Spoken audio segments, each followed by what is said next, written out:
空を見上げてください。そこに広がる無数の星々はいつの時代も人類にとって時間という概念を理解するための羅針盤でした。私たちが今当たり前のように使っている年や方角を示すあの動物たち。ね、牛、虎、う、たつ、み、馬、羊、猿、鳥、犬、い。そう、十二支です。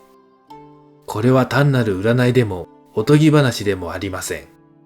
十二支は今から2000年以上の時を超えてアジア全域に深く根ざした壮大な歴史と知恵の体系なのです。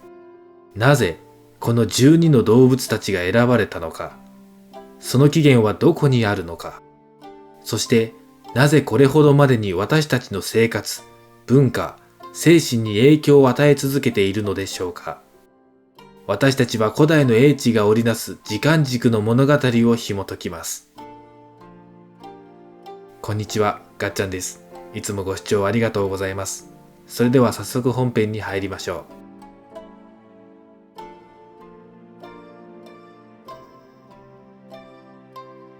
十二支の故郷は古代中国。しかし、その原型は意外にも動物とは無関係でした。遡ること紀元前、周の時代。時の権力者たちは天空の動き、特に木星の運行に注目しました。木星は約12年で天球を一巡します。この周期こそが古代人にとって最も重要で、そして正確な時間の目安だったのです。彼らは木星の軌道を12等分し、それぞれに名前を付けました。これが十二神と呼ばれる十二支の骨格です。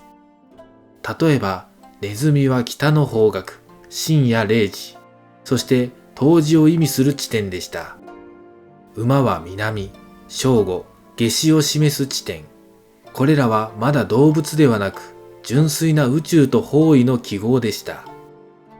そしてこの十二神と組み合わさったのが日の運行を示す十干です。木の絵、木のと日の絵、これらの10の要素。この十干と十二神を組み合わせて60のパターンを生み出す干支の体系が完成したのです。十二支はこの60年周期の暦法の中核を担う極めて実用的な道具として誕生しました。ではなぜこの抽象的な記号に具体的な動物たちが割り当てられたのでしょうか。それは暦を民衆に浸透させるためでした。複雑な天文知識や漢字を理解できない一般庶民にとって、ネズミや牛といった記号はあまりにも難解すぎました。そこで、十二神に対応する形で人々に馴染み深い動物たちが結びつけられました。これが十二生肖、つまり十二支の動物です。いつ、誰が、どのようにこの動物を選んだのか、明確な記録は残っていないようです。しかし、有力な説は紀元前3世紀頃の書物、水古地神巻に残されています。この頃にはすでにネズミ、虎に対応させる記述が見られます。これは単なる語呂合わせや連想から始まったとも考えられます。しかし、死はネズミの鳴き声、G に似ている。語は馬の鳴き声に似ている。また、それぞれの動物の活動時間との結びつきも重要でした。深夜0時を表すネズミの刻に活動するネズミ。馬の刻。正午に太陽の下を闊歩する馬。古代の人々は夜の闇に隠れた時間さえも動物の習性を借りて可視化しようとしたのです。しかし、十二支が単なる暦法を超えてアジア全域で愛される文化となる決定打を打ったのは間違いなくあの伝説でしょう。十二支レース、あるいは動物の順番決めの物語です。神様が動物たちを集め、年を司る役を決めるために競争させたというこの物語。ネズミが牛の背中に乗ってゴールし、一番になったという結末は誰もが知るエピソードです。この物語の目的は動物の順番の覚えやすさにありました。なぜ猫が入っていないのか、なぜ竜や蛇といった架空の動物がいるのか、これらの疑問に対し物語は明確な理由付けを与え、十二支を神話的なものへと昇華させました。特に注目すべきは龍、すなわち竜の存在です。竜は中国文化における権威と水の象徴であり、人々の生活に欠かせない存在でした。この架空の動物を加えることで、十二支は単なる身近な動物のリストから宇宙的な力を司るより高尚な時間軸へと変貌を遂げたのです。この物語は漢字が読めない人々、子供たちにも十二支を浸透させ、交渉文化として時間を超えて受け継がれていきました。完成した十二支の体系は中国の拡大とともに、そしてシルクロードを通じて瞬く間にアジア全域へと広がっていきました。朝鮮半島、日本、ベトナム、タイ、モンゴル、そしてチベット。しかしこの伝播の過程で十二支はローカライズされます。その土地の文化や環境に合わせ動物の一部が入れ替わったのです。例えばベトナムではウサギが猫に変わっています。これはベトナム語でウサギと猫の発音が似ていたため、あるいはベトナムでは野生のウサギが少なく、より身近な猫に置き換わったためと考えられています。タイやチベットではイノシシがゾウや豚に変わっています。